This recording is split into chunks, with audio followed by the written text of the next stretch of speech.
Greetings smartwatch fans, meron tayo ditong outdoor smartwatch from Zordai. Ang Zordai OD2 smartwatch. Ang Zordai Outdoor Sports Series is isa itong affordable na outdoor smartwatch na merong sporty na design at loaded ng compass at GPS tracking. So ito, pagkakalam ko nito, this is connected GPS. So, compatible ito sa Google Play at App Store. Yung support app, Zordai. So, explore natin yung smartwatch nito. Titingnan natin ang mga features na available sa wearable. At titingnan natin yung design ng smartwatch. So, kung may mga bala kayong bumili ng outdoor smartwatch, tapos nakita nyo to sa Shopee or Lazada, bago nyo bilhin, tingnan nyo muna yung video nito. Panoorin nyo yung video para makapag-decide kayo kung okay nga bang outdoor smartwatch na ito. Kung baka meron pang additional upgrade sa OD2. So, drop lang ng comment sa baba. Like and share, subscribe sa ating nag-iisang Smartwatch Pinoy TV. So, tingnan na natin. Buksan natin yung smartwatch. Okay, natanggalan natin yung plastic. So, tingnan na lang natin sa loob. Ano nga ba yung contents? So, ito yung laman ng Zordai OD2 smartwatch. So, meron tayong smartwatch. No, ito, gold color. Ito yung user manual, charging cable, at ito yung strap. So, dalawa yung strap. Okay, sporty silicone strap na may steel buckle. At of course, yung smartwatch natin. So, merong 4 cardinal position dito. So, west, south, east, of course, north. Full metal body frame. Medyo glossy yung bezel. Pero yung body frame dito, brush finish. So, merong dalawang button. Ito, push button yung isa. Tapos, ito sa taas, isang crown button. Medyo mabigat siya. Solid ang pagkakayari. So, check natin. Ilagay muna natin tong strap. So, may quick release pin siya para mas madaling ilagay. Attach natin muna yung strap para ma-appreciate natin yung look ng wearable. Okay, tanggalin natin to para mas mabilis. Again, merong siyang quick release pin for easy attachment ng smartwatch. Hintayin lang natin. Yun. Nag-connect ba? Ayan. Then, yung isa. So, kadalasan o karamihan, the usual na strap na kasama sa mga smartwatch, meron na itong quick release pin. Para hindi na kayo mahirapang mag-attach at disattach. Okay, so na-attach na natin ng maayos. Napapansin nyo, meron siyang quick release pin for easy attachment. So, flexible silicone strap na merong steel buckle. At sa design naman ng smartwatch, full metal body frame. Kahit yung likod, metal frame, except lang yung sa sensor. So, plastic ito. Okay, transparent plastic. Metal button, crown button, at merong push button dito sa baba. Okay, so far okay naman. Kakaiba siya, unique. Medyo hindi ko nga lang trip yung color. Pero maganda siguro yung black nito. Merong black at silver option. So, medyo kung gusto nyo yung black, yung hindi madumihin, go for the black color or silver color para sa neutral color na lang. So, tingnan natin. Check natin yung menus at features ng Zordai OD2 smartwatch. So, kayo, comment sa baba. Trip nyo ba yung design? Yung kulay ng Zordeye OD2 smartwatch. Okay, so start na tayo. Tingnan natin yung menus at features na offered sa Zordeye OD2 smartwatch. So, meron tayong push button dito. At ito naman yung crown button. So, focus lang natin. Activate natin. Yun, meron pa tayong battery. So, tingnan natin kung gumagana tong rotary button. Kung meron bang function to. Baka power on lang to. Tingnan natin kung rotary din yung button. Ayun. So, pwede ka mag-change ng watch face gamit yung crown button. Ito naman, serve as sports function pala to. Okay, direct button para sa sports function. So, tingnan na natin yung UI ng smartwatch nito. Explore natin. Meron bang mga features dito na gusto nyo, lalo na sa sports? Okay, so, explore na natin.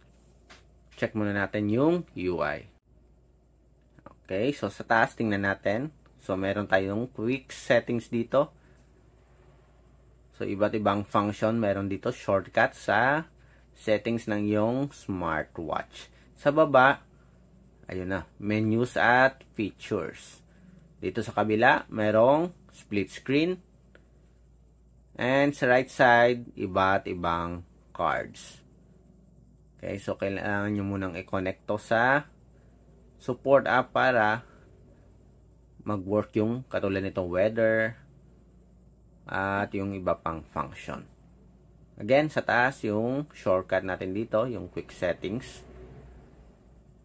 Sa kabila, sa left side, merong quick split screen. Ito naman sa right side, yung cards. At yung sa baba, yung iba't ibang menus and features ng Zordeye OD2 smartwatch. So, explore na natin. Meron tayong telephone dito, Bluetooth call. So, merong dial pad, push notifications, meron WeChat support, phone book. So, dito nakalagay, so kailangan mo nang i-connect sa Bluetooth. Merong call records, data. Ito yung activity tracking, merong steps, distance, and calories. Sports function, babalikan ulit natin yan. Meron tayong heart rate. Tingnan natin. Mag-work ba? Ayun. So, kailangan nyo munang suotin para mag-provide ng data. So, hindi na lang siya random na heart rate monitoring. Meron ding ECG, blood pressure, may blood oxygen monitoring. Anong isa na to? Voice assistant, NFC, flashlight, music, sleep monitoring, merong stopwatch, weather report, QR code para sa support app, meron ding Alipay, ito, anti-lost, find phone, merong compass, okay, kailangan pang i-calibrate, may alarm clock, may breathing guide, calculator, call emergency, application download, so pwede ka mag-download from the support app, menu style, ilang menu meron tayo dito? At least 7 menu style yung available. Sa settings, language support, may Tagalog ba dito or Filipino? Check natin. Uy, wala. Dial switch, vibration intensity, power saving mode, ringtone, so pwede ka mag-change ng ringtone sa message at siguro sa Bluetooth call. On-off screen, time, pwede nyong i-adjust dito.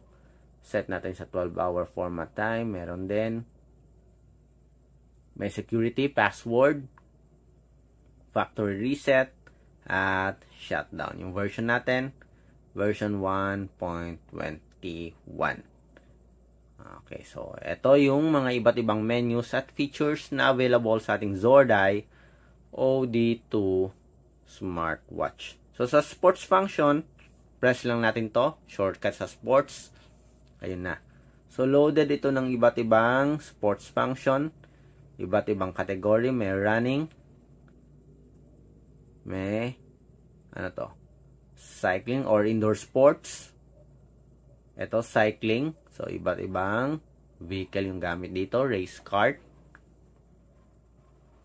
weightlifting.